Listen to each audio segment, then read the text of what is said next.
The New Orleans Pelicans, man. Well, first of all, the Lakers had it. They were up by like 16, 17 points. Then the Pelicans battled all the way back. Yeah, Lakers up by 16. Pelicans battle all the way back. They get the lead in the game. And it's like 1.2, what was it? 1.2 remaining. 1.4. Nope, 1.6. I don't know why I got to be exact on that. 1.6 remaining. Dyson Daniels just needs one free throw as the team is up by 3 points. He needs one free throw to seal the game, and he misses them both. All the mistakes of youth. He misses them both. Up 3 with 1.6 remaining. All you need is one. That is the definition of choking. That dude is getting beat up in the locker room. He's paying for dinner. He's doing something. So the Lakers get the ball. LeBron grabs the rebound. The Lakers call timeout. Matt Ryan enters the game for Lonnie Walker. The fourth, Austin Reeves finds Matt Ryan all the way in the corner on the other side of the court by the Lakers bench. Matt Ryan throws it up from 23 feet out, hits the three-pointer, sends the game into overtime. Lakers tie it 1-1 to 1-1-1. Game goes into overtime. Lonnie Walker makes the first shot of the game of overtime with a three-pointer. Zion comes back, who has 5 fouls. He scores, make it a 1-point game. Then AD would go down to score. Then CJ came back and scored again, this time off a Zion assist. AD then got a dunk. LeBron made a 2-point shot. Then the Lakers were up 115 to 120. And the Pelicans just had a hard time scoring from there. Their next shot came, and the Lakers didn't score again either. The Pelicans' last shot came with 37 seconds remaining. CJ hit a 12-point pull-up jumper, but they just couldn't buy a basket. From there, they had the ball with 6.7, down 3, and CJ misses a 26-foot three-point shot. AD grabs the rebound, and they just didn't foul. They didn't foul. And the Lakers stole one from it was going to look like the Pelicans stole one, but then the Lakers, they came back and they stole the game from New Orleans in overtime. I don't think we saw Russ down the stretch in the fourth quarter. He definitely wasn't in the game in overtime, but he did his thing tonight, Russell Westbrook. He was a +4 and had the Lakers, it was LeBron was, I guess they say he was sick, under the weather or something. He was 9 for 23 with 20 points, 0 for 7 from 3, 10 rebounds, 8 assists. But man, he was shooting us out of the game. He was throwing up threes like he clearly didn't have the lift, clearly didn't have it. And I hate the fact that he's allowed to do that, because these are clearly bad shots. You see the Pelicans, you see when guys are underneath the basket on the Pelican side, you have guys cutting to the basket like CJ to get the shot, to get the easy layup. The Lakers do that. They have guys running all around the three-point line, like, instead of just cutting to the basket. Some of these shots, like even the turnovers, like when you're a fan like me and you watch the Lakers play and you see them just turning the ball over, these ill-advised turnovers, these terrible throws and just plays they're trying to make. Like Gabriel, who's one of my favorite guys for the Lakers, made just a terrible decision trying to pass the ball in the corner for the three when he had a chance to go in for a dunk or go get an and one or just get fouled and go to the line and try and make 2. But like I said, I like Gabriel. He only played 16 minutes tonight, 6 points. But this guy, he's a tough guy underneath the rim. He'll get those clean up buckets. He'll grab some rebounds. I really like what he can bring to this table. Matt Ryan and Austin Reeves, cold early in the game. Matt Ryan, like I said, like we talked about earlier, he hit that game time OT free throw. But he And Reeves had some open looks tonight that they have to start hitting. This game could have been out of hand much sooner than what it was, because they were missing some easy shots early on. AD was big on the boards again with 16. You know, even Troy Brown Jr. had 10 rebounds. LeBron had 10 rebounds. AD 16. They were big on the boards. Westbrook had 7 big boy rebounds, 13 points, 9 assists. Russ did his thing tonight. But Lonnie Walker, that guy's definitely one of the best players on the team. Definitely, I would say the second best player on the team.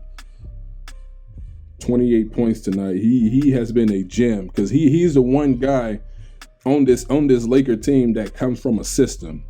He comes from a system, so he knows how to run. He knows what spots he's supposed to be in.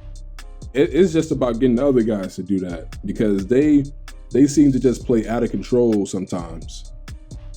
Lonnie Walker is the one guy who can bring that system experience from the Greg Popovich coaching, and he could, help incorporate that, because it can be efficient. It can definitely be efficient. So all in all, the Lakers won the game 120-117. Defensively, down the stretch, they were giving up a lot, but you look at them on the defensive end, man, they are there defensively, because they got guys who can actually run this year. Last year, no one on the team could guard the opposing teams, especially, even like pretty much everybody. Because you playing the Rockets, you playing the Thunder, you playing the Warriors. All these teams will run, and the Lakers couldn't run with anyone. But this year they got guys who can run, so the defensive rating and efficiency is up there. It's way up there. Do I think they're a better team than New Orleans? I do not think they are a better team than the Pelicans. I said better twice already. 3 times if you count the intentional one I just did. But I do not think they're a better team than the Pelicans. Pelicans, of course, didn't have Brandon Ingram. Zion had 27 points. He was in foul trouble most of the night. And minus 13 and plus minus. He was okay on his free throws, but he missed some free throws early in the game. Valanciunas didn't see much game time. He was a guy that had 10 boards and 9 points. He was big for them. Maybe Willie Green had his own strategy on why he kept him out down the stretch. But CJ, of course, is a guy that'll make an opposing team hold their breath every time you see that dude with the ball, because he can make shots. You know where he come from. You know his resume. But the Pelicans, like I said, all the mistakes of youth, that inexperience, as much as I like them, if you saw my predictions video, you saw that I was raving about the Pelicans. I like the Pelicans. I like their potential this year. But this game right here is a prime example on why, I don't think they'll exactly win a championship this year. But they can compete. But they just played terrible down the stretch. Defensively, they weren't in it. And then they did kick it up a notch, but they were missing some shots, blowing assignments as well. And they allowed the Lakers to steal one. The better team did lose this game, but I'll take it.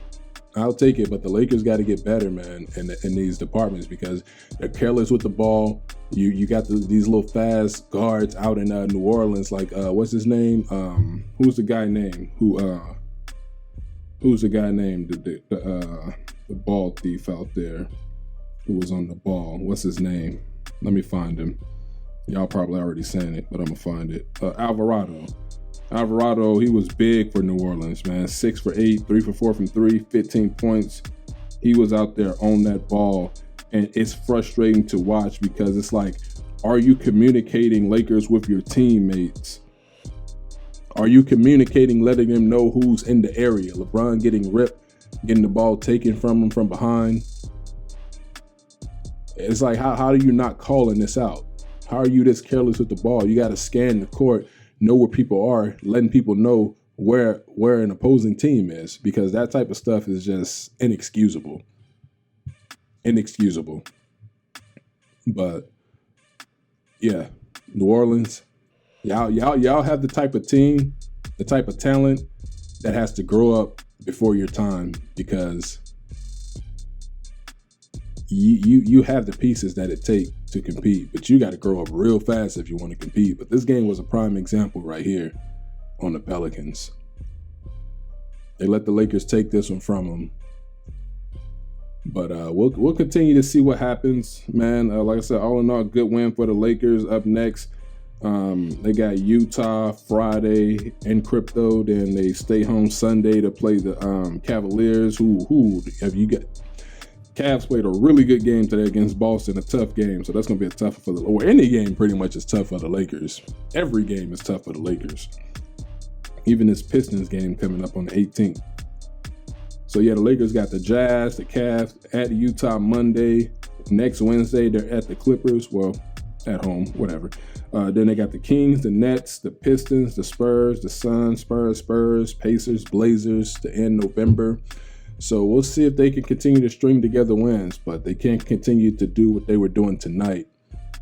Some of the things. They did some good things as well. Like I said, Matt Ryan and Reeves, they got to start knocking them threes down because, they sometimes they throw up shots, especially Matt Ryan, but a lot of them shots I was looking at, they were wide open and they should have made those shots.